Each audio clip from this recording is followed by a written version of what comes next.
Bom dia, boa tarde, boa noite, pessoal, tudo bem? Hoje nós vamos para o nosso 13º dia, ler Gênesis de 49 e 50, um dia um pouquinho mais curto. Bora lá?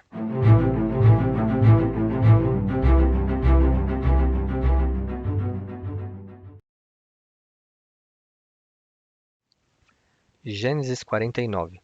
Então Jacó chamou seus filhos e disse: Ajuntem-se a meu lado para que eu lhes diga o que lhes acontecerá nos dias que virão. Reúnam-se para ouvir, filhos de Jacó. Ouçam o que diz Israel, seu pai. Ruben, você é meu primogênito, minha força, o primeiro sinal do meu vigor, superior em honra, superior em poder. Turbulento como as águas, já não será superior, porque você subiu à cama de seu pai, ao meu leito, e o desonrou. Simeão e Levi são irmãos, suas espadas são armas de violência. Que eu não entre no conselho deles, nem participe da sua assembleia, porque em sua ira mataram homens e a seu bel prazer aleijaram bois, cortando-lhes o tendão.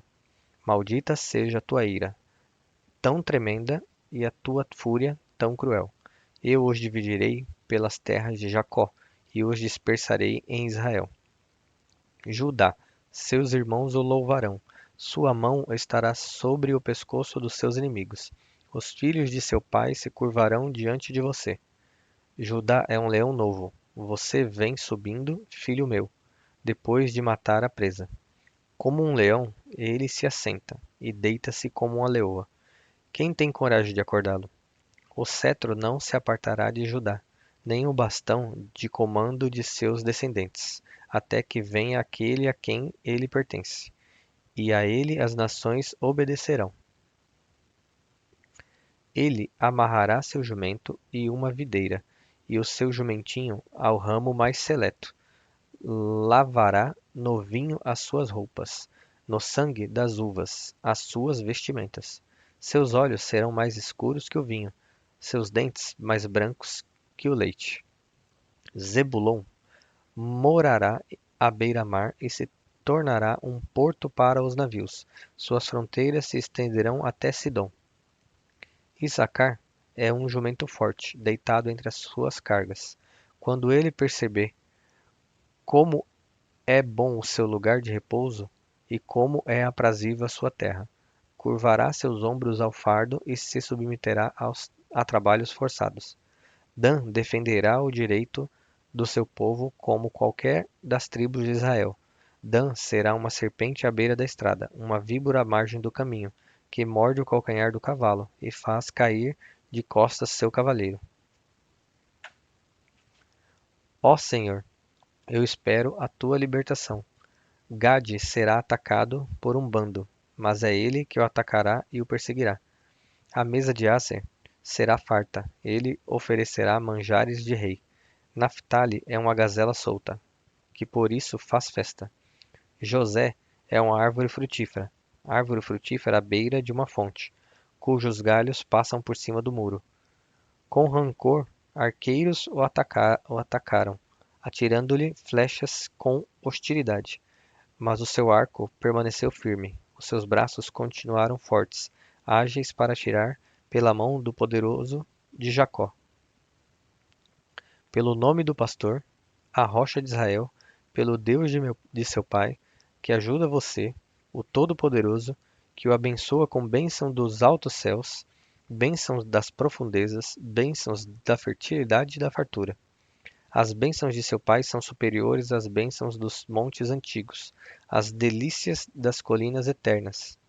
Que todas essas bênçãos repousem sobre a cabeça de José, sobre a fronte daquele que foi separado de entre os seus irmãos. Benjamim é um lobo predador. Pela manhã devora a presa, e à tarde divide o despojo. São esses os que formaram as 12 tribos de Israel. E foi isso que seu pai lhe disse, ao abençoá-los, dando a cada um uma bênção que lhe pertencia.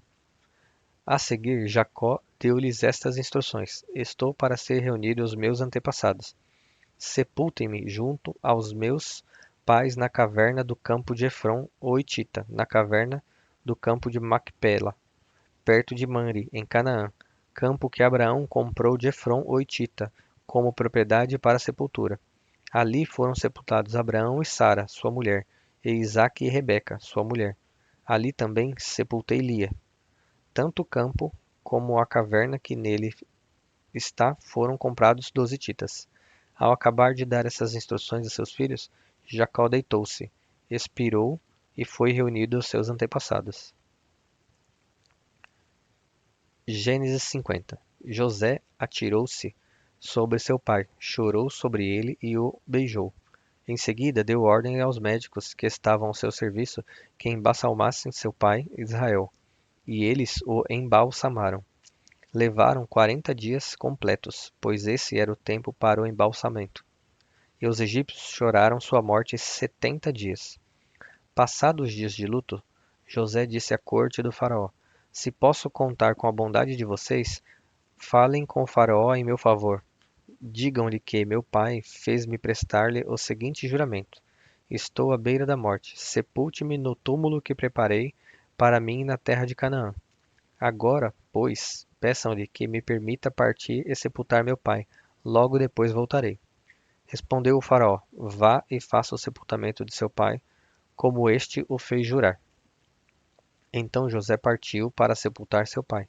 Com ele foram todos os conselheiros do faraó, as autoridades da sua corte e todas as autoridades do Egito. E, além deles, todos os da família de José, os seus irmãos e todos os da casa de seu pai. Somente as crianças, as ovelhas e os bois foram deixados em Gozem. Carruagens e cavaleiros também o acompanharam. A comitiva era imensa.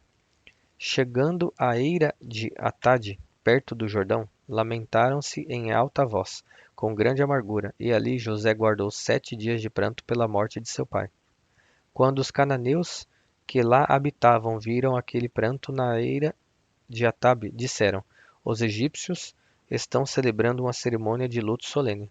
Por essa razão, aquele lugar, próximo ao Jordão, foi chamado Abel-Mizraim. Assim fizeram os filhos de Jacó o que este lhes havia ordenado. Levaram-no à terra de Canaã e o sepultaram na caverna do campo de Macpela, perto de Manre, que com o campo Abraão tinha comprado de Efron, o hitita, para que lhe servisse de propriedade para a sepultura.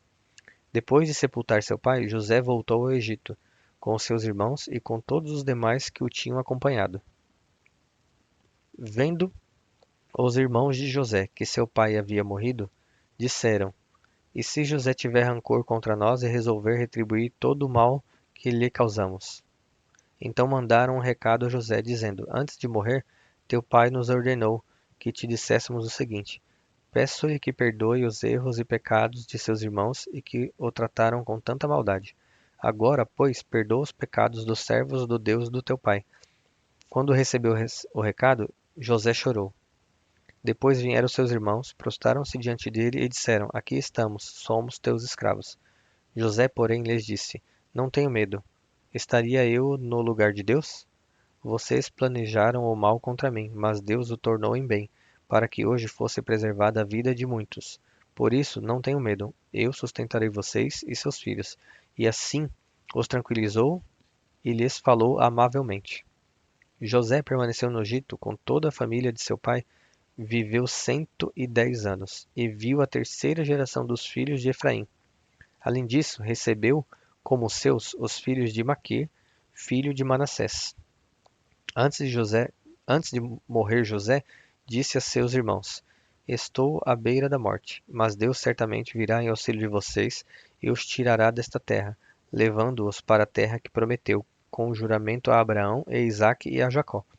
E José fez que os filhos de Israel lhe prestassem um juramento, dizendo-lhes: Quando Deus intervier em favor de vocês, levem os meus ossos daqui. Morreu José com a idade de 110 anos, e depois de embalsamado, foi colocado num sarcófago no Egito. Bom, pessoal, falei que era um dia mais curto, chegamos ao fim de mais esse dia. Como vocês podem ver, já terminamos o livro de Gênesis e continuamos nessa caminhada a partir de amanhã já com o livro de Êxodos. Deus abençoe vocês e boa noite.